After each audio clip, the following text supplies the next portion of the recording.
The webinar will begin shortly. Please remain on the line.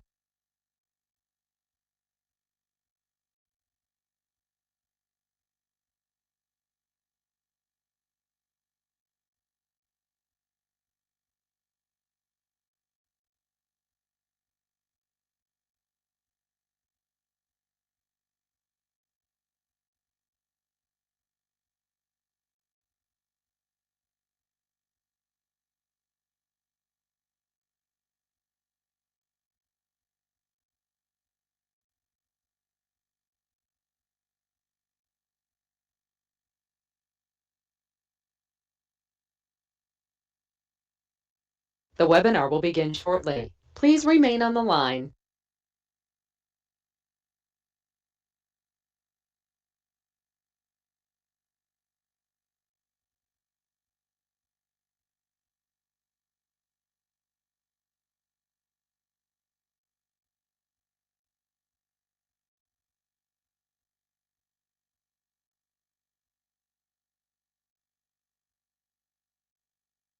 The broadcast is now starting. All attendees are in listen-only mode. Hello, good morning, everybody. Thank you for coming to our webinar today on food allergens, regulations, and methods for testing.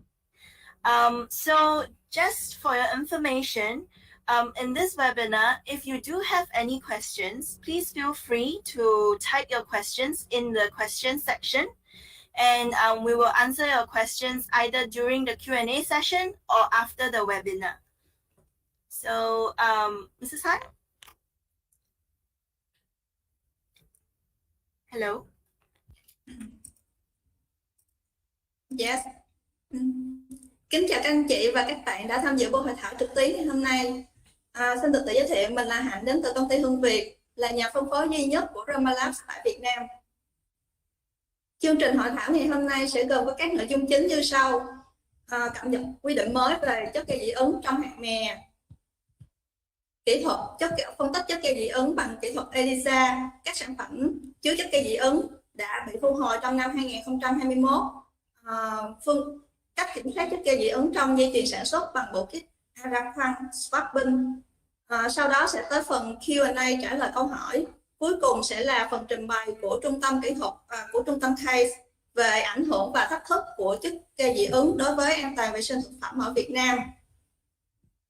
Trong quá trình diễn ra hội thảo, nếu anh chị và các bạn có bất kỳ câu hỏi nào, vui lòng nhập câu hỏi vào ô chat phía bên phải màn hình. Diễn giả sẽ trả lời câu hỏi trong phần Q&A. Okay, Amy and Yonghui, you can start your presentation now, please. Okay, thank you. So for our topic today, Yonghui, could you please?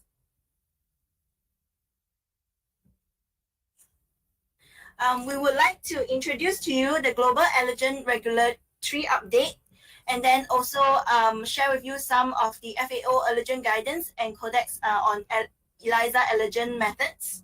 And then we will also share with you some of the food allergen recalls in the year, and validations for raw material and finished products using ELISA, and how to perform validation in processing lines with our agrocorn swabbing kits.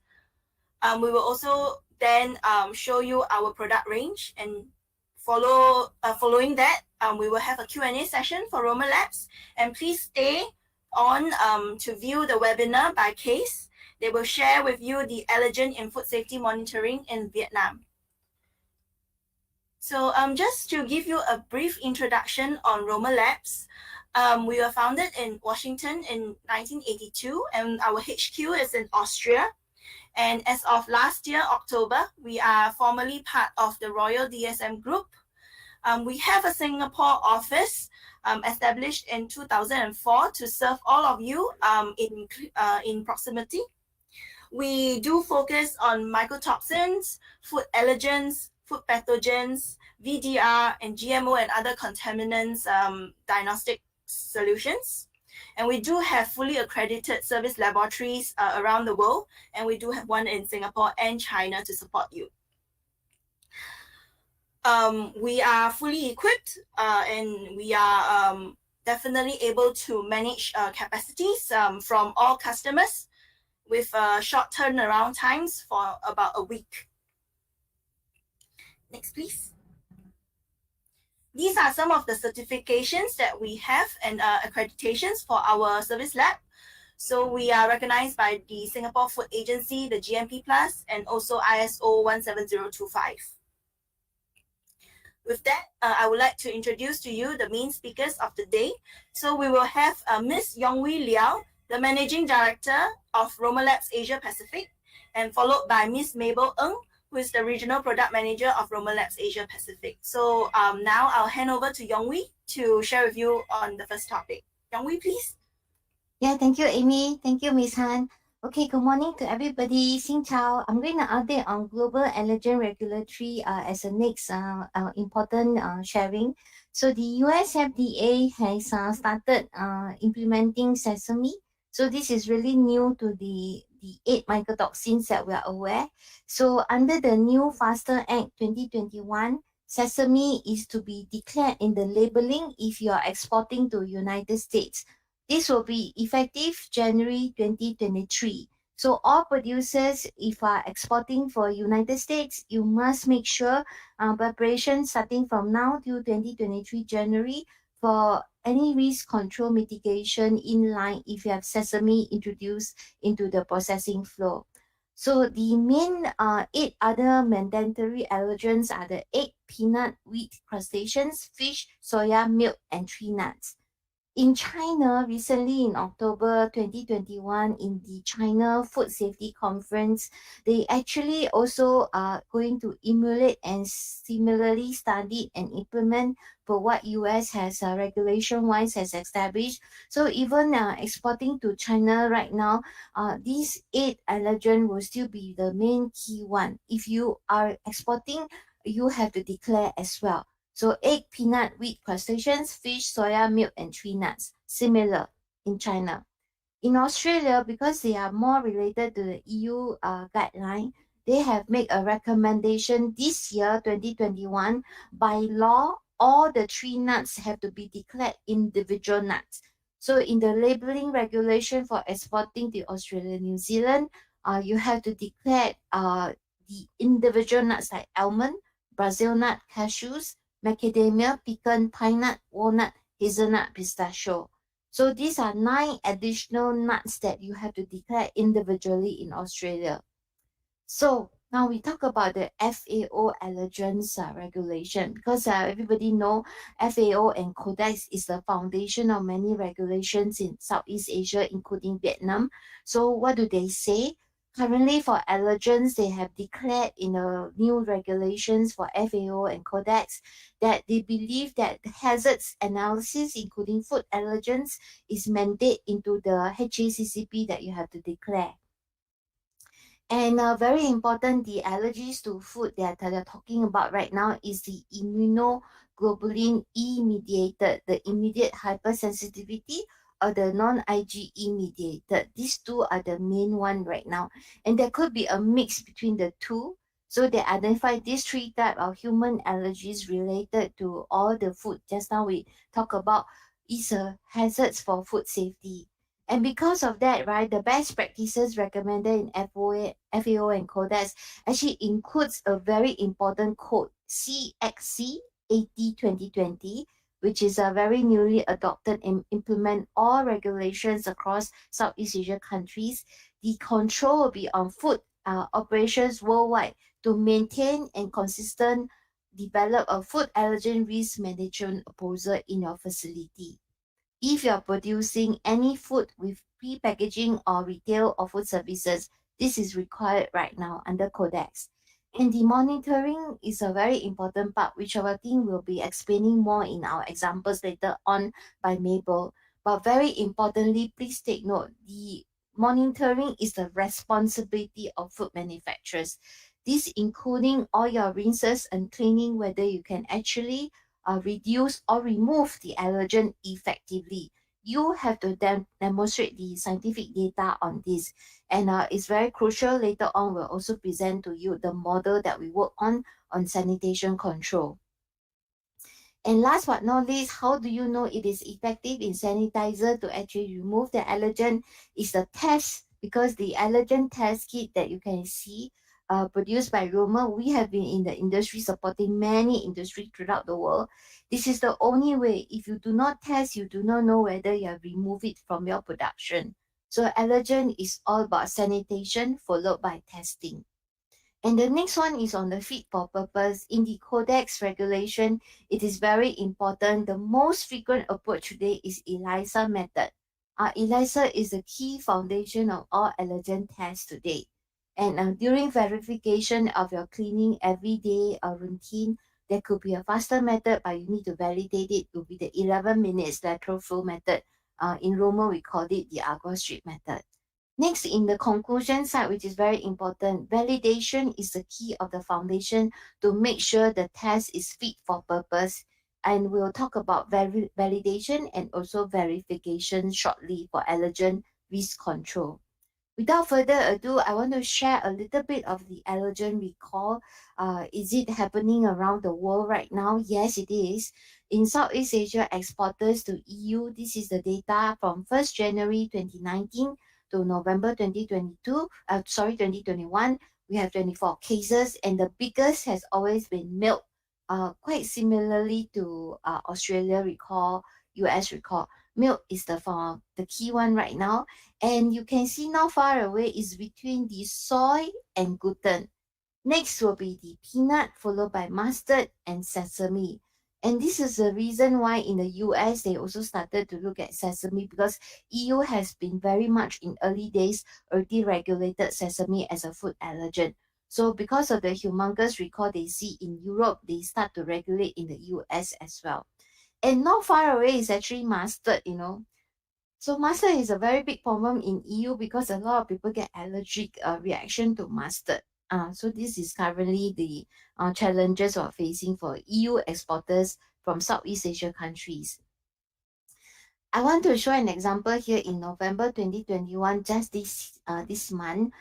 Philippines noodle, the noodle, like pho, you know. So they actually shipped to the EU, and at the border there was a very big recall because the noodle has got no soya regulation or declaration. So they didn't declare it, and the regulatory at the EU border trace it to having from this supplier from Philippines, and it is close to 300 ppm. Can you see this result here?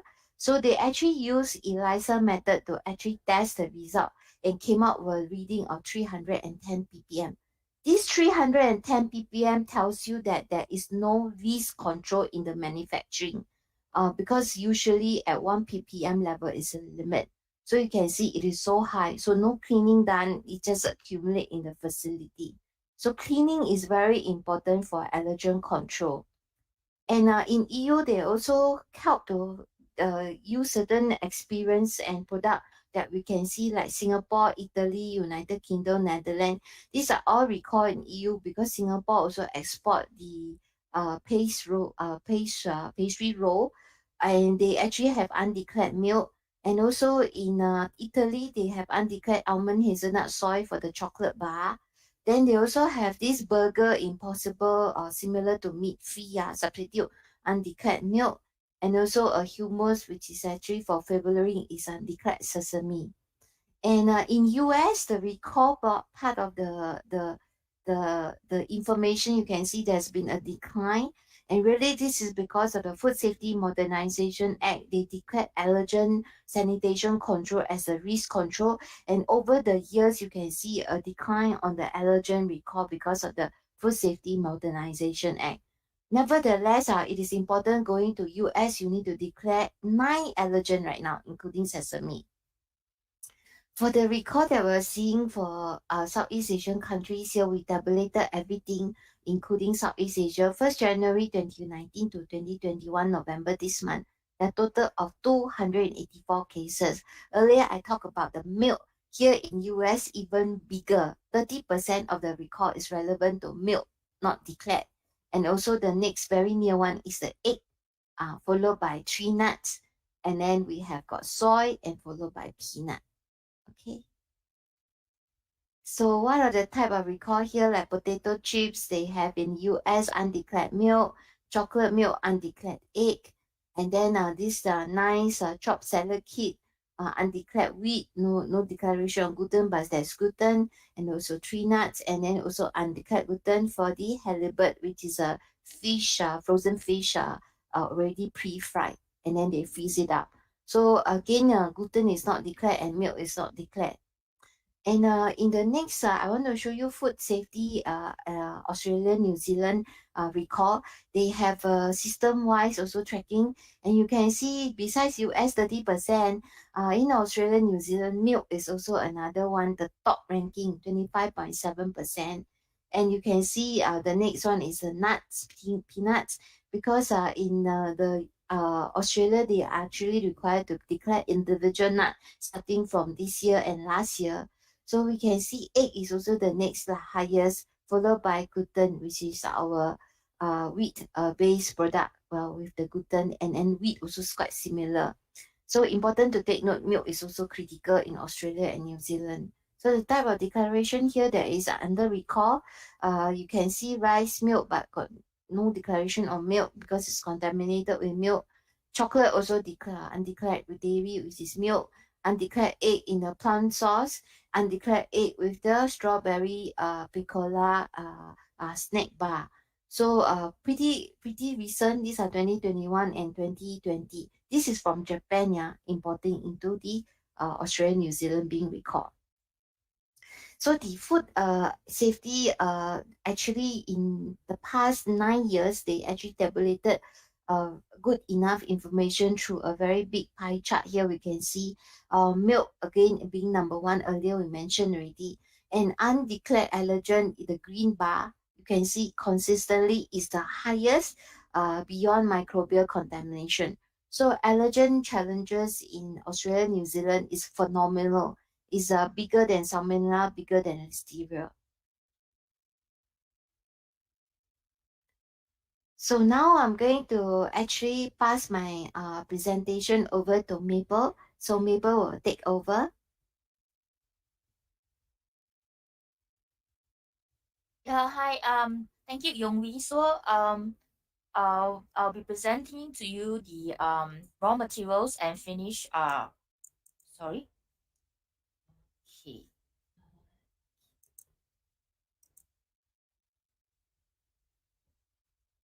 So,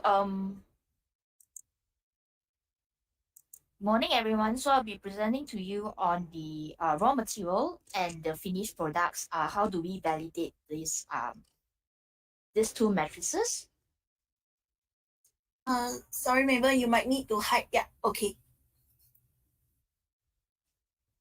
Is this okay? Or Yeah, now it's okay. Just now okay. the window is blocking. Yeah. Oh, okay.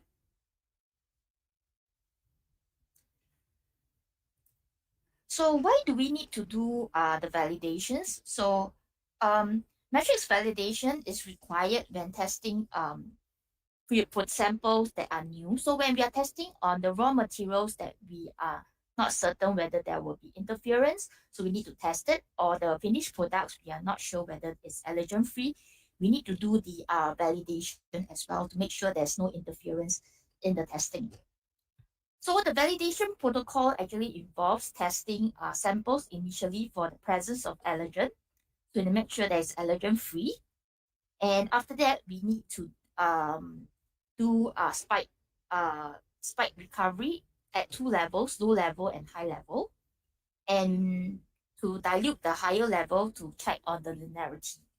So they also check on the limit of detection of the metrics when we test the samples, the accuracy, how accurate it is when we are testing on the matrices, on the recovery as well, and also on the linearity when we are testing.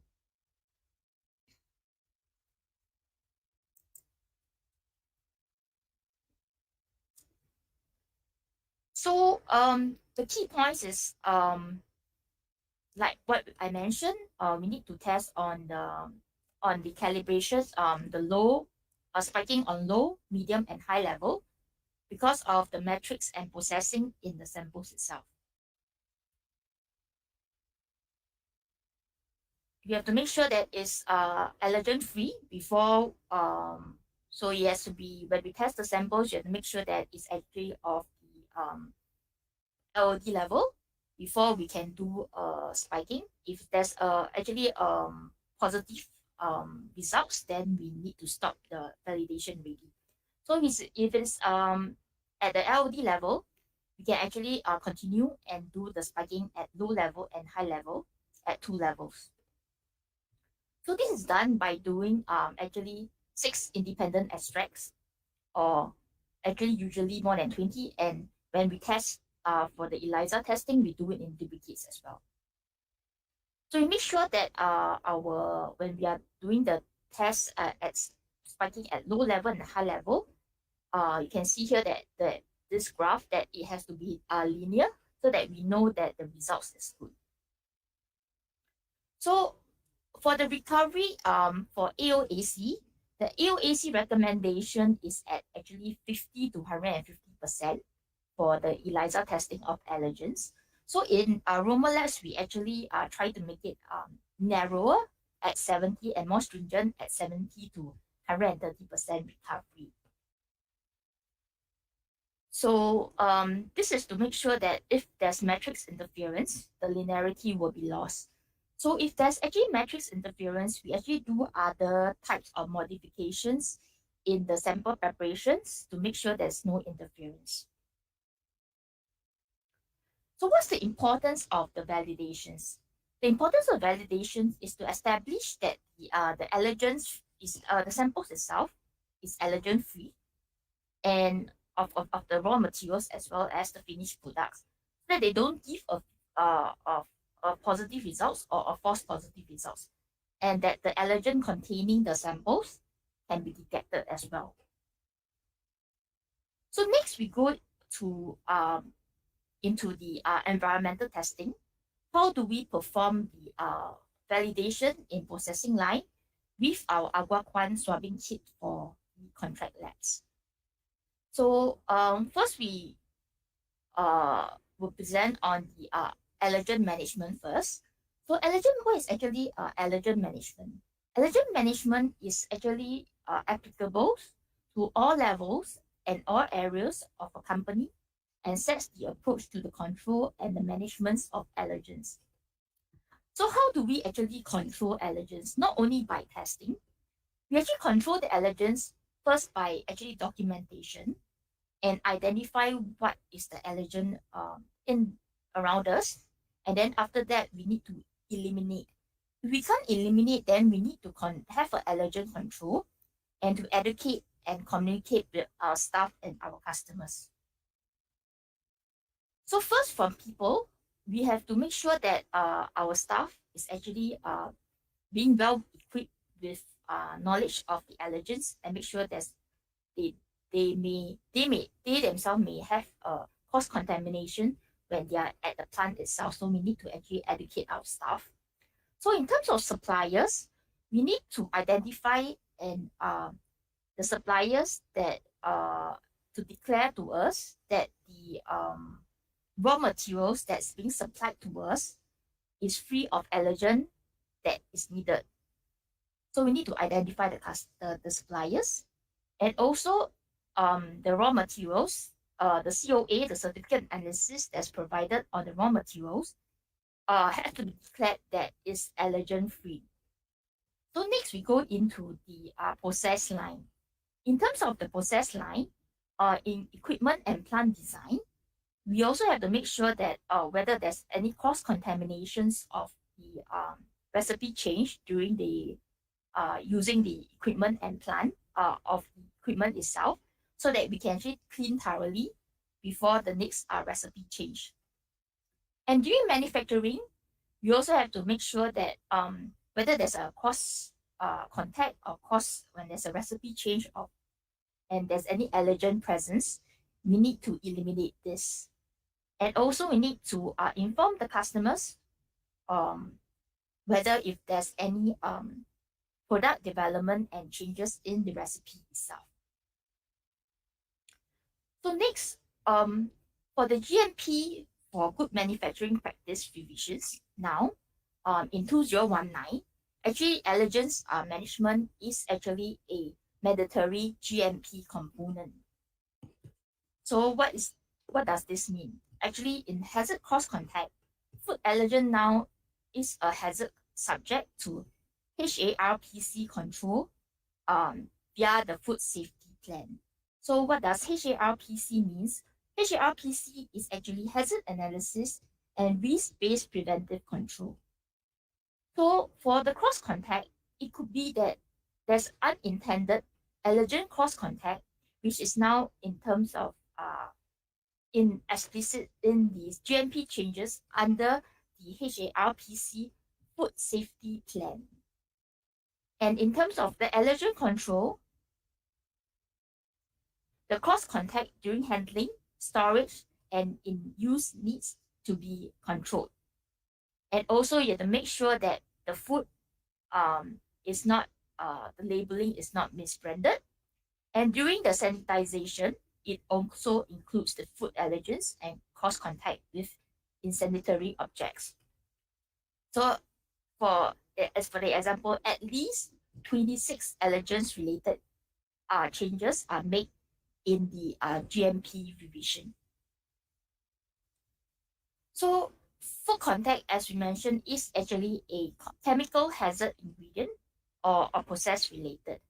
So this undeclared food allergen hazards, it could be due to incorrect label design, or it could be due to incorrect applications or use of product labels.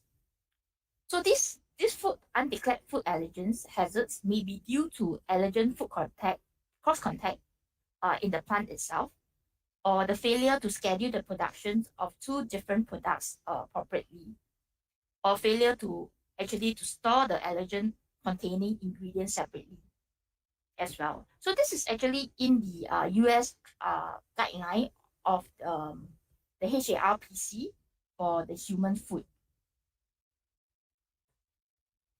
So in terms of the food allergen controls, it includes the protocols and the practices and processes to control the food allergens for storage, handling of use, as well as for the product labeling. So for examples of protocols and the practices to ensure the protection from food allergens, actually what must we do? We actually need to identify and mark the allergen containing ingredients when we receive the goods. That's why we need to educate our staff, and to segregate and store the allergen containing materials during the receiving and during the warehousing. And also for the scheduling of productions, we need to schedule based on allergen containing recipes, and to separate physically for non-allergens and allergen containing products. And of course, we need to do a proper cleaning sanitation and use full wet cleaning to remove allergenic materials before producing a non-allergen containing product on the same line.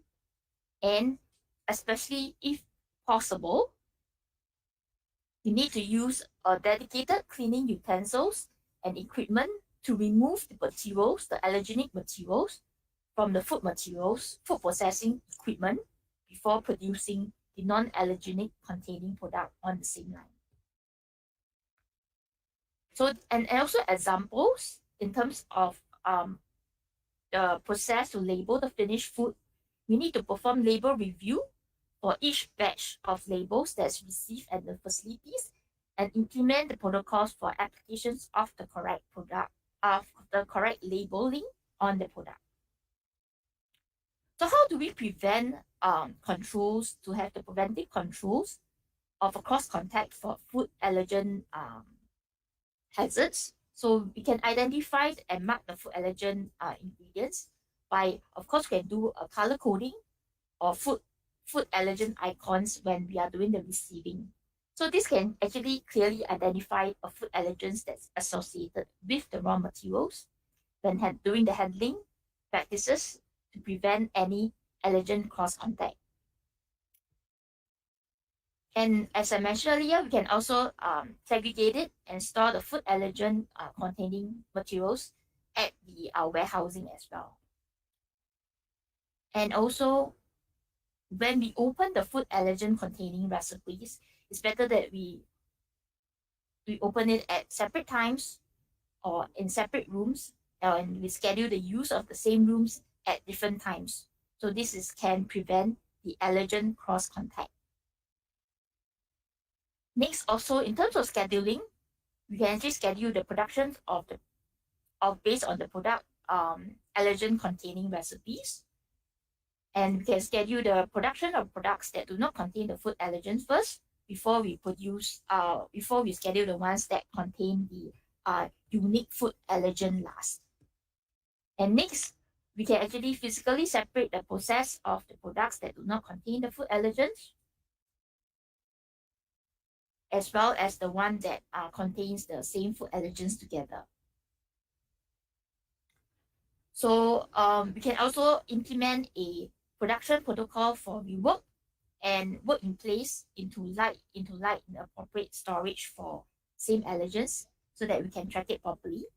And in terms of sanitation control, we need to actually properly clean the food contact surfaces. So this cleaning, we have to use a full wet cleaning, and the cleaning can minimize the presence of food allergens residues to prevent the food allergen into a product for which it's not an ingredient. And also for sanitation control, it's good to do a hygienic zoning for physical separation, including the personnel that involve the foods with or without a food allergen. So it's good to separate the staff as well. And also, we have to use a dedicated cleaning utensils and equipment to remove the food allergens residues from the food processing equipment. So in all, for the management of the allergens clauses, first, we need to assess the raw materials of the suppliers. Then we need to identify and list the allergenic material that may be found in the plant itself. And we have to do a proper risk contamination of the contamination routes, as well as the policies and the procedures. And also, in terms of procedures, whether to check whether there's cross-contamination during the rework. So this hygienic zoning can be done first in terms of in the production site, as well as the processes, as well as in the cleaning itself. And also in the labeling, you have to follow our national guidelines. So different countries actually has different national guidelines. For example, for regulation in terms of gluten, for Europe or US, actually the guideline is actually at 20 ppm level. And in Australia and New Zealand, it's actually more stringent. It's actually below the detection limit. So you have to follow the labeling guideline in the country or the country that you export to label the products.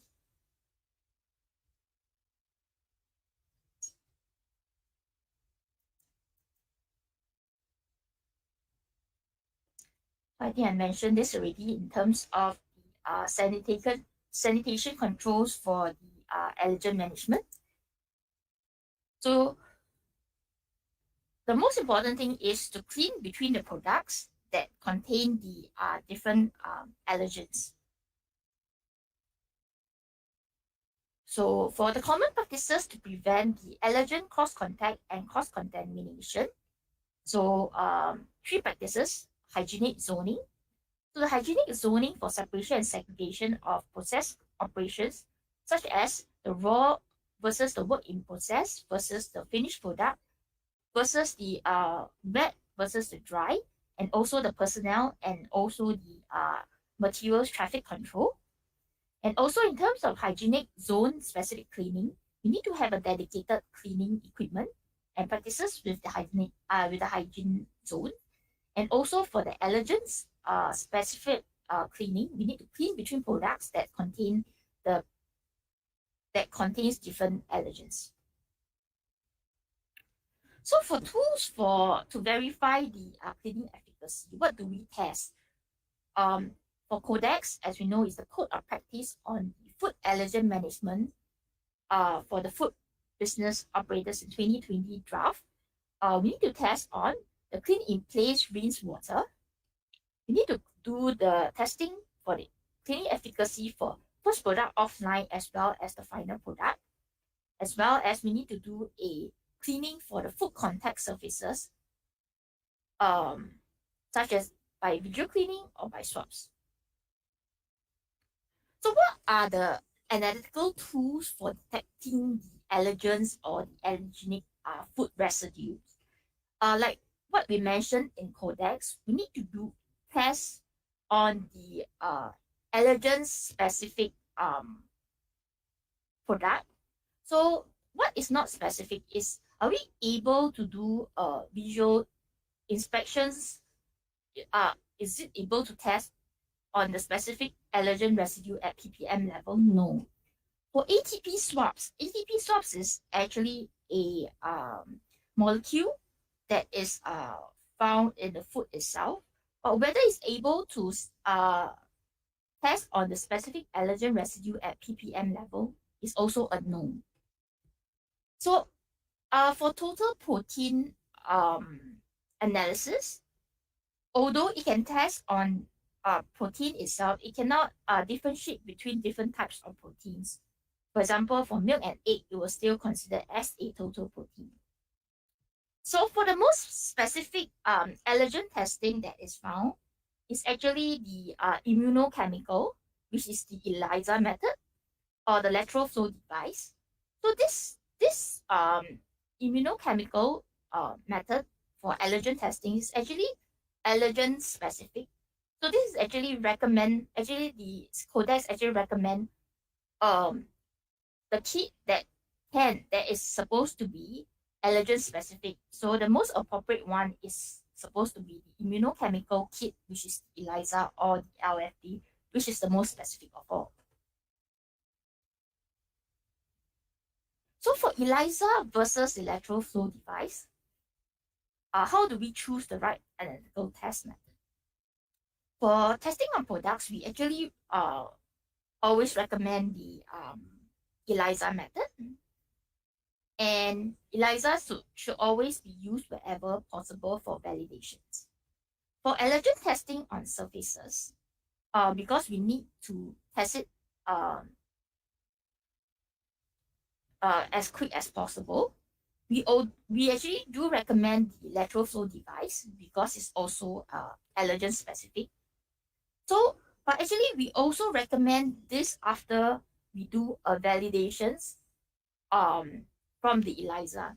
So ELISA is useful after validation to assess.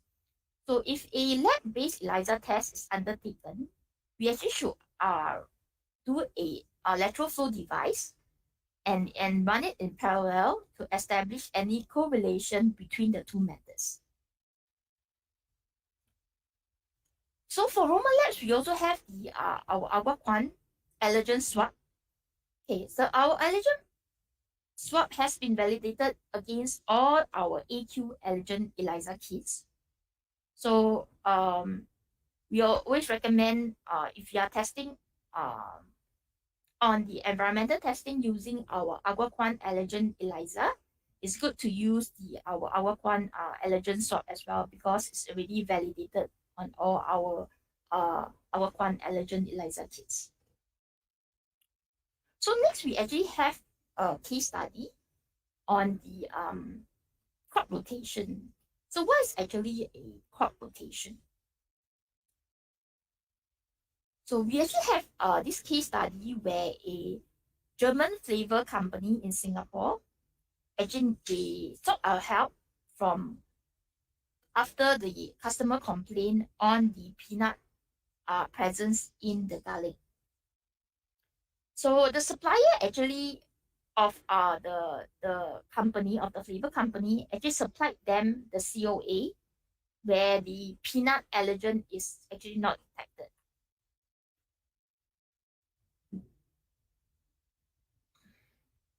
So how do we actually verify this peanut allergen analysis for verification? So the flavor house actually sought our help, and we helped them set up a allergen testing lab, and they used our Aquaquan peanut ELISA kit, and they got about 30 over ppm for the results. Of course, they rejected the garlic from the supplier. So after that, the supplier, they actually also got a third party lab to help them test on the garlic itself, and they actually got 1 ppm.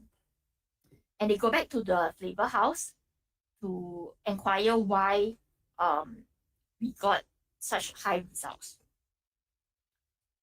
Then again, the end customer also complained that they have quite high results as well.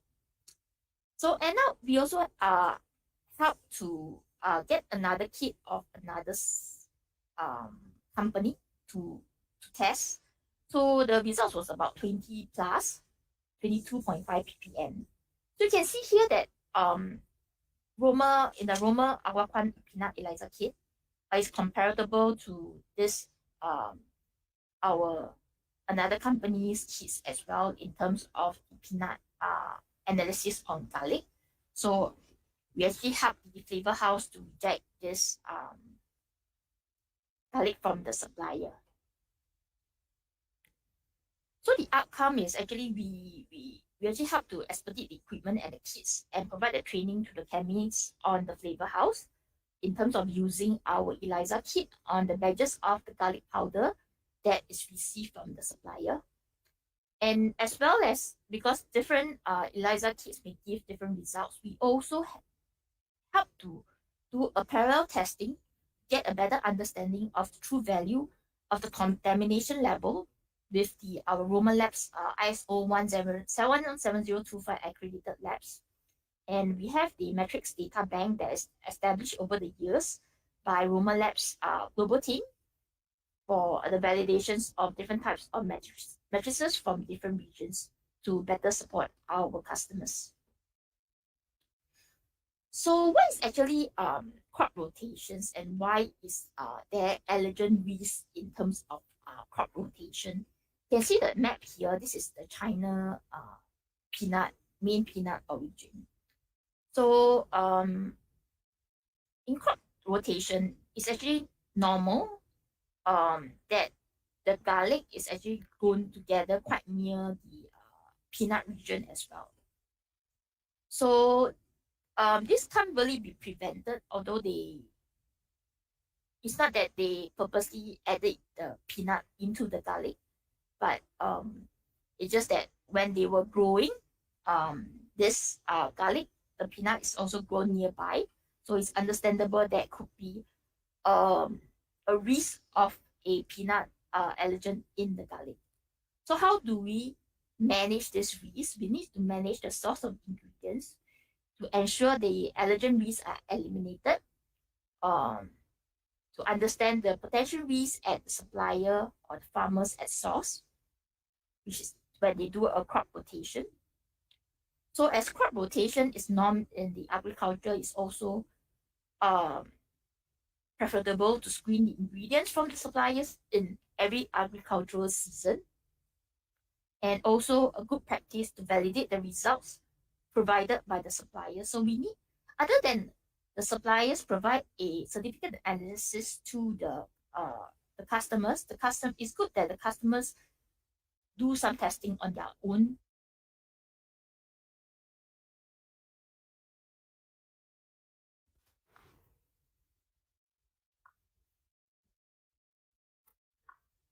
So in terms of allergen management in productions, how do we do a cleaning validations between the recipes changes? So to validate on the cleaning efficacy, the food manufacturer, for example, produces a variety of seasons for the food industry. So our customers' objective is to make sure the cleaning is effective in their production line in between recipes.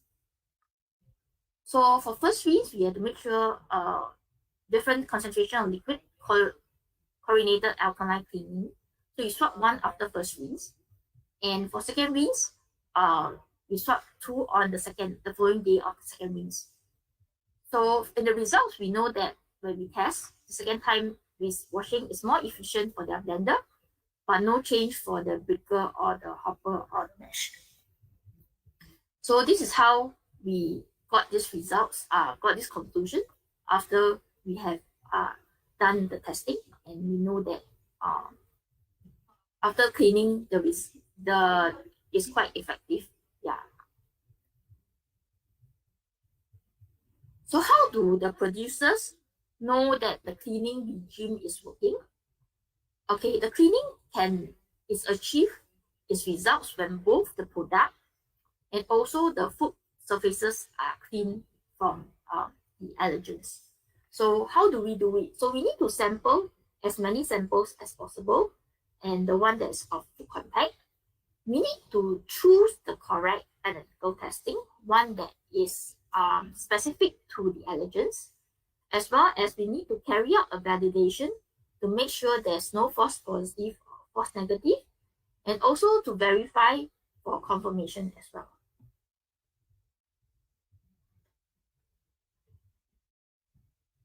So in terms of the allergen changeover matrix for production planning, so for managing allergen changeover, it can be very challenging in a food plant, especially when different allergens are handled on the same line or a piece of equipment.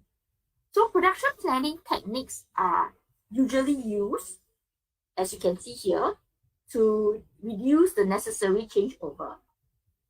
So for example, the production runs would always be scheduled beginning with formulas with the least amount of the allergens, and we move on to those with more allergens, or with the one with the same allergens first. So how do we do verifications? So after a validations and knowing that the sanitizer works for the validation in the ELISA, we need to do a quick method to verify that our lateral flow device works after rinse through. So we verify it when we run parallel from our ELISA. So after we have done, for example, a negative for the ELISA method, we will also run the lateral flow device, which is the agar strip, and to make sure that if it's negative, we can actually release from production. So if this lateral flow device is actually positive, we also will implement the next rinse. So if it's positive, we have to do a recommendations from the vital tree. So what is actually vital tree, we will elaborate on for the next presentations.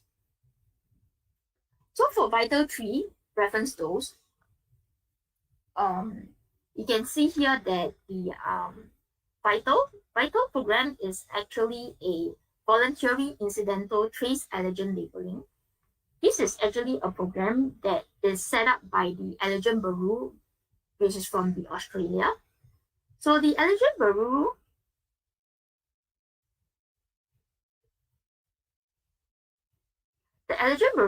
is actually a industry body which represents a food industry allergen management. So what does the Allergen Bureau actually aims to do is actually to lead a global food industry for best practice allergen management, and to share the information that builds trust and transparency to support the allergen sensitive consumers to make an informed choice. So the VITAL program actually is developed to provide a rinse-based methodology for food manufacturers to use in assessing the impact of the allergen cross-contact, and to provide a appropriate precautionary allergen labeling in the form of precautionary statement. So this is how the vital tree comes about. So this is actually the reference dose, where dose that is above this dose, is not actually recommended. So actually for vital tree is actually is the updated version of the vital 2, and you can see here that the reference dose here actually has decreased. But this is actually through a clinical trial, and they have done the test and they realized that it's better to recommend a more reduced reference dose.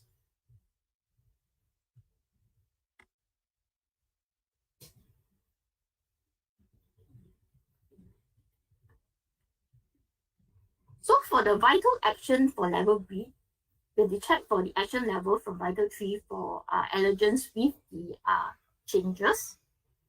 So what's the meaning of the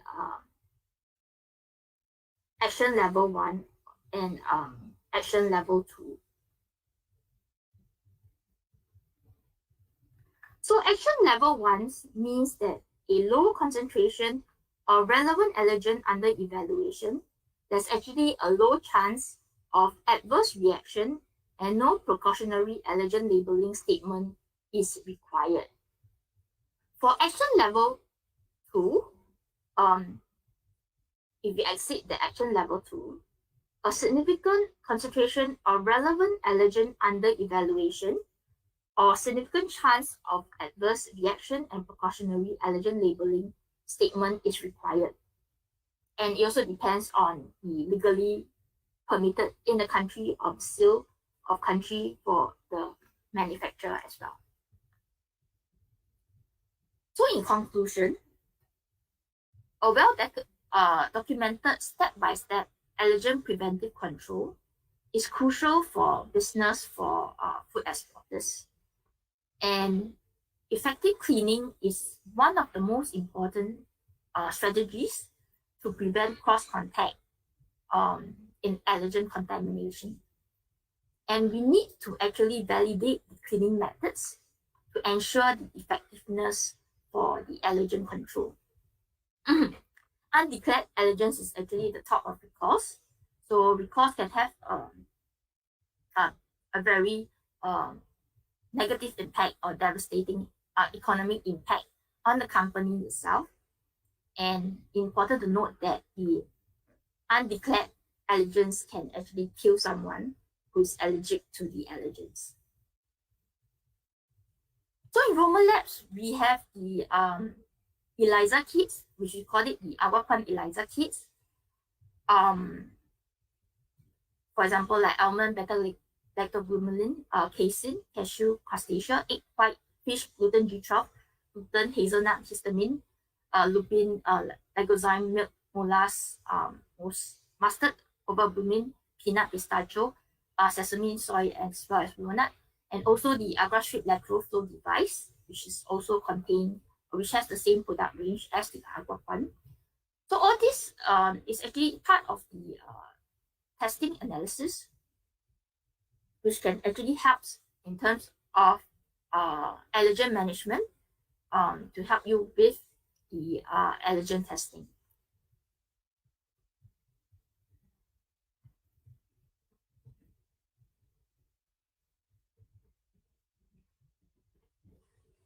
So I finished my presentation. Is there any questions from the audience?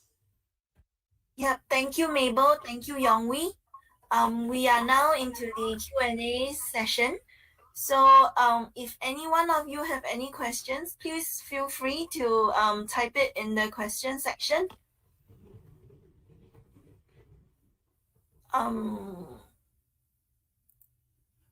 Okay, we see that there is a question, Mrs. Han.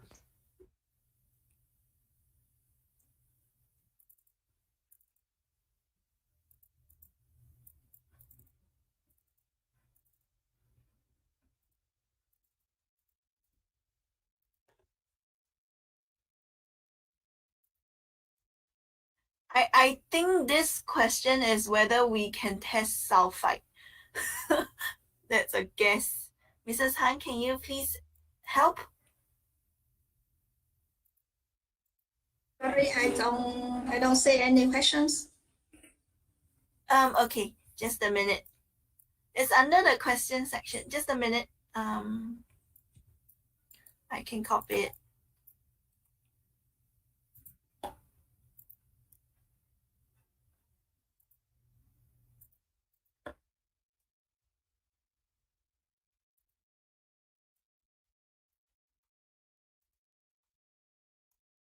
So we have received two questions. Yeah, question number one. Are there any test kits for sulfite?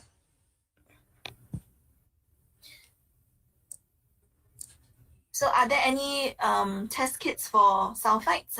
Mabel, Yeah. would you like to take this question? On our side, we do not have it as yet because sulfite is actually not a protein based protein. It's not exactly the product. It's not exactly protein based. It's more like a chemical base. So we do not have the kit to actually to test for sulfite. Yeah.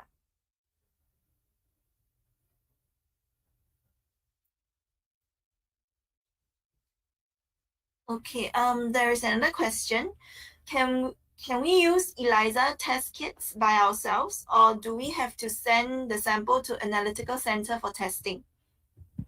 I can take the question. So for ELISA testing, right? We actually work with many companies in Asia. Companies actually would prefer in-house because they need to do the cleaning sanitizer validation at least once a year, if not more. Why? Because when they change a recipe or new R&D recipe into production, they should run one more time the validation. So usually ELISA, you can have your own current existing ELISA reader. So you can actually implement it in the factory quite easily. When you have a ELISA kit from Roma, you can use it with your ELISA kit.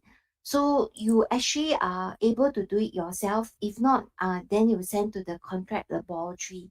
Sometimes will take a long time because in Asia we experience usually the turnaround time is quite long for certain contract laboratory. So depending on your chemical and your recipe, how many are there that has allergen? So any recipe that is more than 5 type of recipe with allergen, we encourage you to implement, if possible, the ELISA kits online in your factory. Okay, thank you, Yongwei. There is also a question. We use molasses with high sulfite, about 500 ppm. After separation, we collect biomass, remove the liquid, and we analyze the sulfite in final product. Is it enough for residual sulfite validation? Do we have a solution for that? Okay. So maybe I take the question, yeah. For sulfite analysis, usually it comes with the, if I'm not wrong, it's part of the raw material that comes in with this particular molasses, I think. So in terms of making sure that it's preserved as one of the usage of this sulfite. So the most important thing, because it create allergenic reaction to human being. So when you extract from the biomass, you have to really know what will be the trigger. Let's say it goes into the food production and eventually sell to the consumer. As far as I know, the requirement is that please do not have any detection level or try to minimize the sulfite into the recipe through production. Many customers try through many rounds of dilution. So it could be a molasses product with a sulfite, and then you try to do many rounds of recipe, and then you do the dilution factor. But you must take note that it may stay as a residue, and sometimes your sanitizer may not be able to clean out. So for us, we would think that if you can clean out the molasses, you must also be able to clean out the sulfite. So you need to do analysis from the angle whether the cleaning sanitizer is able to clean it. So usually for validation like that, you must first validate whether you can clean out the molasses, and then along with it, the sulfite is removed. So your sanitizer is very important. Hopefully you run the rinses, rinse 1, rinse 2, and do the ELISA validation proper. I hope I answer your question. Yeah. Thank you, Yongwei. We have another question. Would you please share information about cashew allergen testing? Are there any cross-reactivity to it? Mabel, you want to take the question?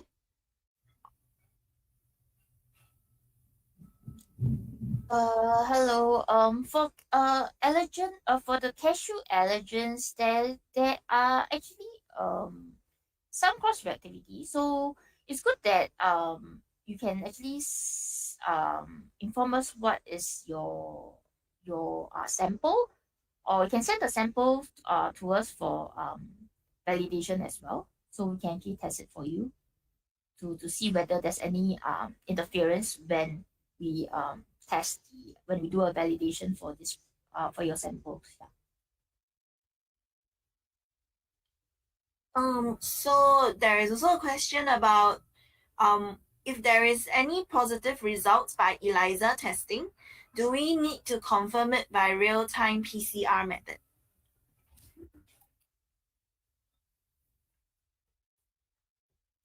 Um, it really depends what what is your product and your samples.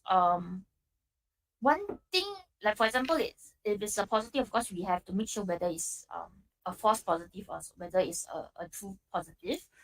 One thing we can do actually, we like what we have done in when I do a presentation on the crop rotation on the peanut in garlic. So that's when a this one of the garlic supplier actually has sent to a third party that actually has tested negative on the peanut in garlic, and when it's actually being sent to Singapore, I mean in the flavor house, they tested it and they got positive as well. So that's when we actually tested with another a kit. Actually it's our competitor's kit, and we actually also got very similar results. So at least we have three kits to compare, and out of the three kits, two kits are actually positive. So we actually can confirm that this garlic do contain the peanuts. Yeah. Thank you, Mabel. There is also a question. Can our kits be used for all matrices or for individual matrices? I think Mabel, you could take this question. Actually I'm not sure what is the question like. I think Mabel, you can answer it from, remember we did the IAFB poster. Yeah, you can have different chocolate manufacturer, and then we do the milk testings to confirm the labeling. So usually for one allergen, you can actually run through a similar type of matrices, but very much depend on each individual recipe. Oh, okay. Thank you. Yeah. You want to explain more? Okay. Ah. I think the customer is asking whether to test on one matrix or all matrices. Whether you can test on all matrices. So it's of course possible to test. I mean all matrices. Yeah, it shouldn't be an issue to test all matrices. Okay, so there is I think this is the last question. In which markets is coconut considered an allergen?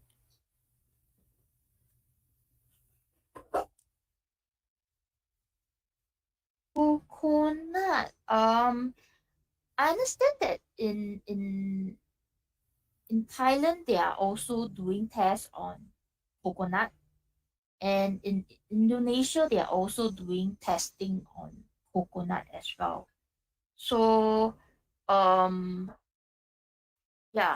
I think Mabel, from the US FDA, if you are exporting to the US market, the US FDA actually recognizes the coconut as a tree nut. So remember I explained the 8 allergen plus sesame now. One of the allergen is a group of the tree nut. So in other words, right, anything exporting to the US, you need to declare if you do have coconut traceable. So it's considered part of the tree nut. Yeah, in Australia, New Zealand, they dictate the nuts. There are 9 types of them, and I think it's not there. Coconut is not listed. So in other parts of the world, I think the main market is actually the US. If you're a US food exporter, you have to declare. Yep. Hope to answer the question. Yeah. Yeah, thank you very much, Yonghui and Mabel. I think we do not have any other questions for now. So if all of you have more questions, please feel free to still type in the question section. We will get to answer to you in after the webinar. So for now, we will share with you the webinar from CASE. So they have prepared a webinar for you to explain the allergen in food safety monitoring in Vietnam. So please sit Thank you, back and everyone. this webinar. Enjoy the. Thank you. Yeah. Thank you. Good morning, everyone, and welcome to today's webinar. My name is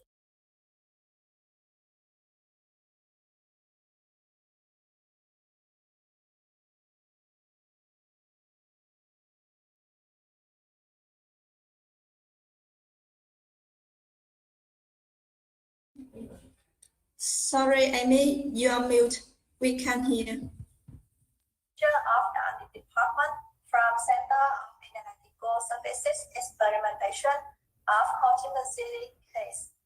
On behalf of the Center and the company, I would like to express my sincere thanks to case for the companionship, especially the advice of Professor Dr. Chu Phạm Ngọc Sơn for this presentation. I also would like to say thank you to Romalas for your ongoing support and partnership with us. Here, I would like to give a couple of introductions in Vietnamese, and we will start the presentation right after that. Thank you. Kính chào các chị và các bạn đã tham dự buổi hội thảo trực tuyến hôm nay. Xin được tự giới thiệu, mình đến từ công ty Hương Việt, nhà phân phối duy nhất của Roma Labs tại Việt Nam. Hiện tại Hạnh đang phụ trách trung tâm ứng dụng kỹ thuật sắc ký và quang phổ A Cộng, là chi nhánh hỗ trợ kỹ thuật ứng dụng cho tất cả các sản phẩm của những thương hiệu mà công ty Hương Việt đang phân phối, bao gồm Roma Labs. Chủ đề cuối cùng của buổi hội thảo ngày hôm nay là ảnh hưởng và thách thức của chất gây dị ứng đối với an toàn vệ sinh thực phẩm tại Việt Nam, được trình bày bởi thạc sĩ Hoàng Ngọc Vinh đến từ Trung tâm Dịch vụ Phân tích Thí nghiệm CASE.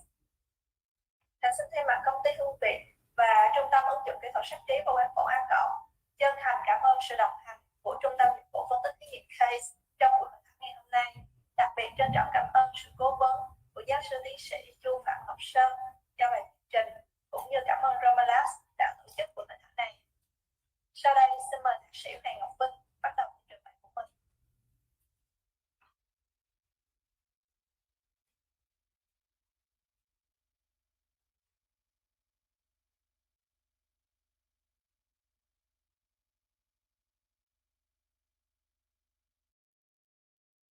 Cảm ơn Thúy Hạnh. Xin chào tất cả mọi người. Tôi xin tự giới thiệu. Tôi tên là Hoàng Ngọc Vinh.